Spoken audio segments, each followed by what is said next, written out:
For this tutorial, we're going to look at cleaning up a model's geometry. This is useful if you're downloading a model offline. This particular one that I downloaded is a SketchUp file. It would be the same for CAD.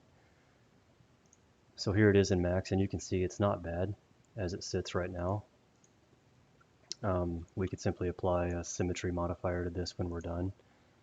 If we put a turbo smooth modifier on here right now, you'll see that the result is usable, but the pinching that's happening is a result of the triangulation that we've got in the mesh. So if we wanted to try to fix that with like a graphite modeling tool with just sort of like a one-click solution, what we're going to have to do is get rid of this edit mesh and make this an edit poly instead, because that's how the graphite modeling system works.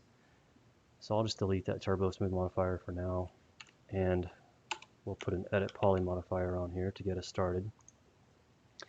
With that, we can go over to the geometry tab in the graphite modeling tools and click on this Quadrify All button.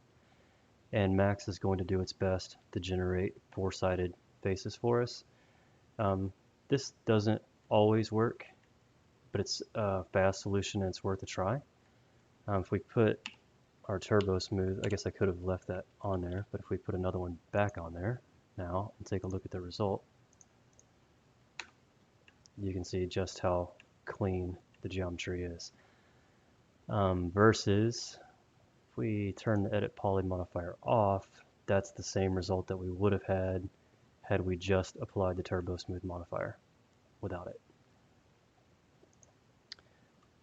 Another cool modifier to illustrate at this point is the push modifier. You can see these edges are a little bit sharp compared to the photographic reference that we have, where this is like a little bit more pillowy.